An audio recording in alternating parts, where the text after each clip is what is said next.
Qui sommes-nous et d'où venons-nous?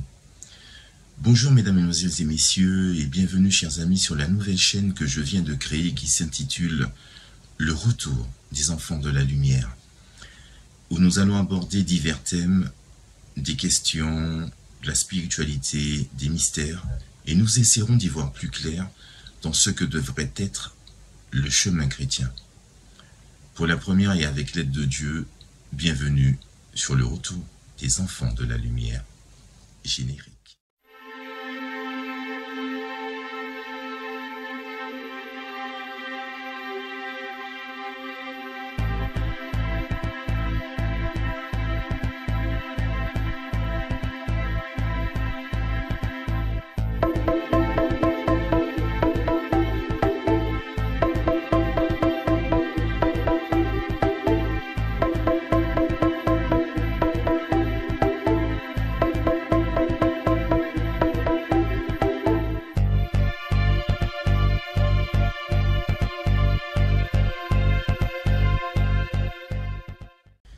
Tout d'abord, je tiens à vous remercier de vous être arrêté pour découvrir ce contenu.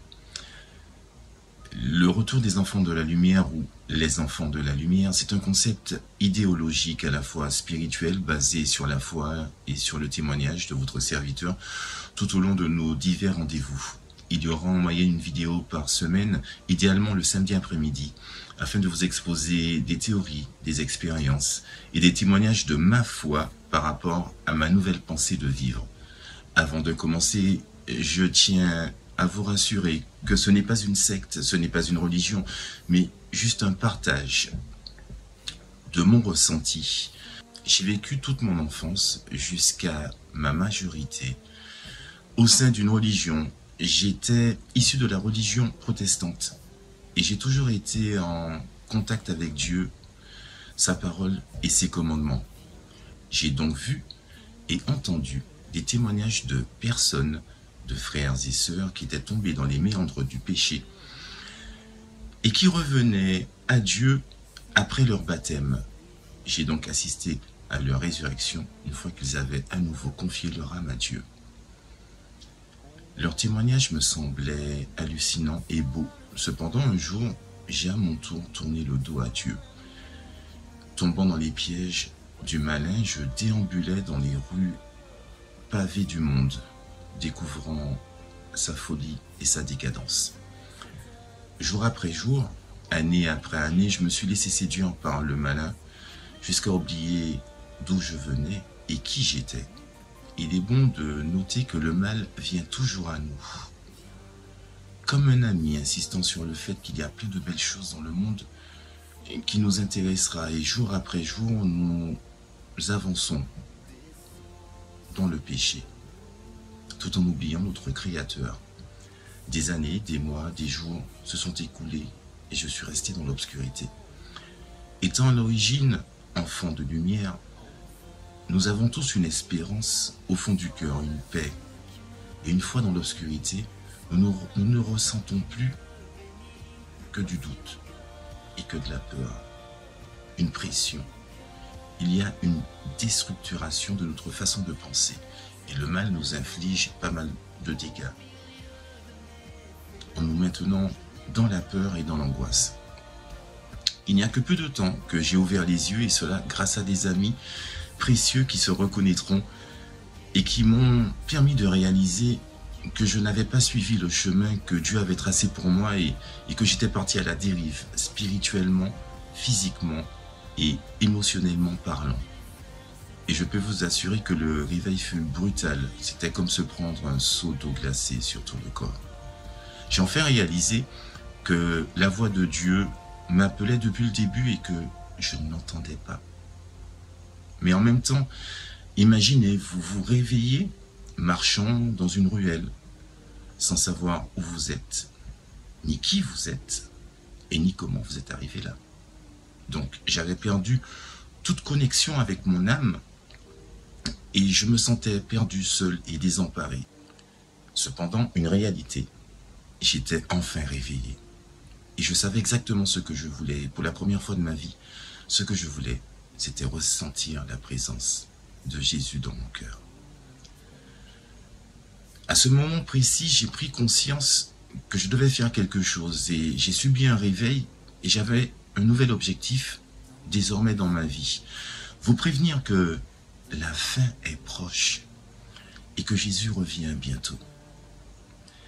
Et que nous devons prévenir un maximum de personnes car la porte de la grâce est en train de se refermer tout doucement. Il nous reste très peu de temps et toute âme doit être sauvée car désormais c'est le but de ma vie. C'est pour cela qu'à travers cette chaîne, nous essaierons de répondre à un maximum de questions basées sur la foi, l'âme et les sentiments. Revenons donc à notre sujet. Qui sommes-nous et d'où venons-nous? Les scientifiques s'accordent à dire et à concevoir désormais et à reconnaître qu'il y a bien un Dieu. Si même la science en vient à valider le fer de lance même de la religion, si jusqu'à maintenant nous sommes incapables de reproduire l'homme à l'identique tel qu'il est, nous devons donc admettre qu'il y a bien une puissance supérieure. Si nous regardons la Bible, précisément dans Genèse 1, versets 1 à 3, il est dit au commencement, Dieu créa les cieux et la terre. La terre était informe et vide, il y avait des ténèbres au-dessus de la surface de l'abîme et l'Esprit de Dieu se mouvait au-dessus des eaux. L'Esprit de Dieu se mouvait au-dessus des eaux. Nous savons déjà que Dieu est un esprit fait d'énergie, puisque l'énergie, c'est la vie. Donc, son esprit se mouvait. Il est libre d'aller où il veut et quand il veut. Son premier cadeau fut de nous créer.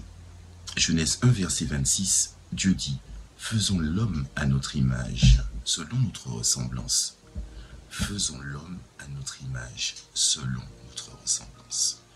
Il nous créa donc à partir d'argile, et voilà où je voulais en arriver. Il nous insuffla le souffle de vie.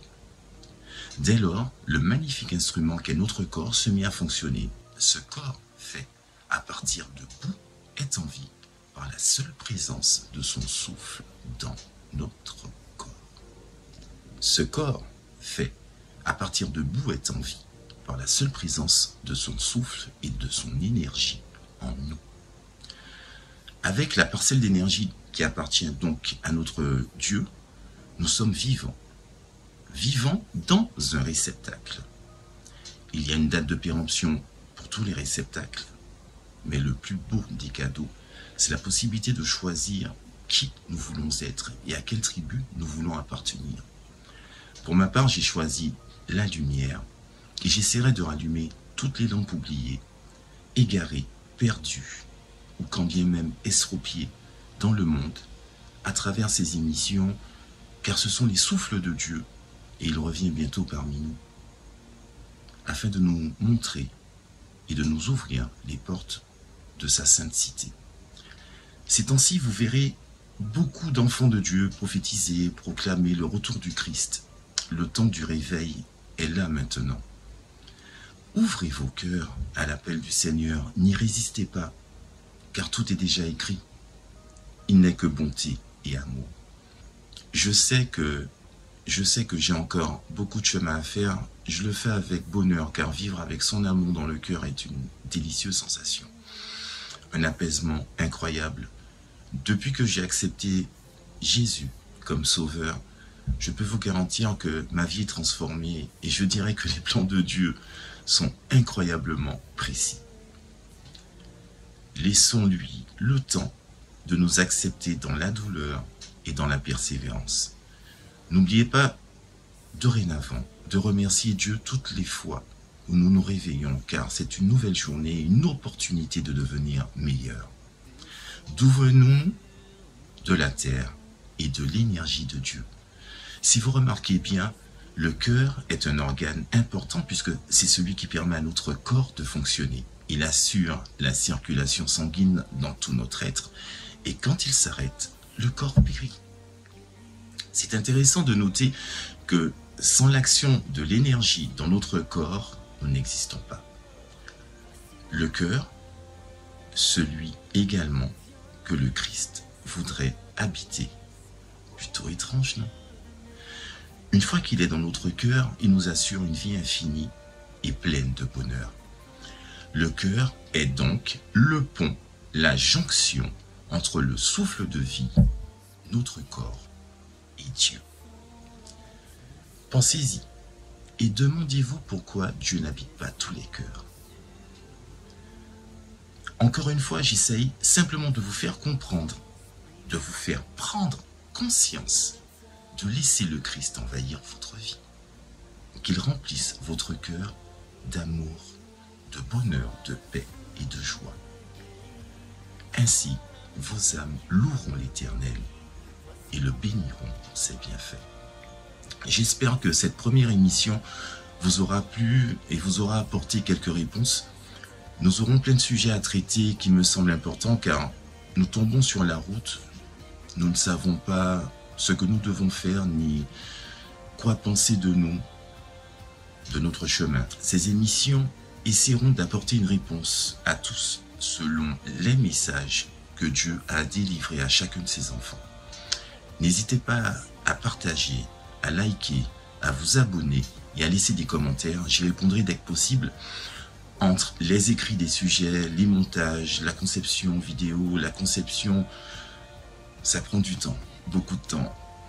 Donc, merci à vous, chers amis. Que Dieu vous bénisse et vous protège. Et une dernière chose, avant de terminer, Dieu nous a laissé une arme efficace. Une armure contre le mal, c'est sa parole à travers la Bible. N'hésitons pas à l'ouvrir quotidiennement afin de nous nourrir de sa parole, car c'est dans la lecture de sa parole que nous trouverons notre chemin. Je vous confesse que durant plusieurs années, je n'ai pas ouverte et en la reprenant en main, je me suis rendu compte qu'elle contenait la plupart des questions et des réponses que je m'étais posées durant toutes ces années. Acceptons le Saint-Esprit afin de savoir lire le message de paix qu'il nous a laissé comme héritage à travers le temps. Que Dieu vous aide, vous bénisse quotidiennement et qu'il nous aide à continuer la propagation de sa nouvelle et de sa parole.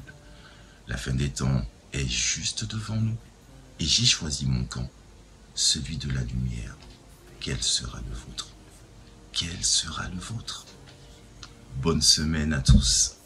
Rendez-vous la semaine prochaine. À bientôt.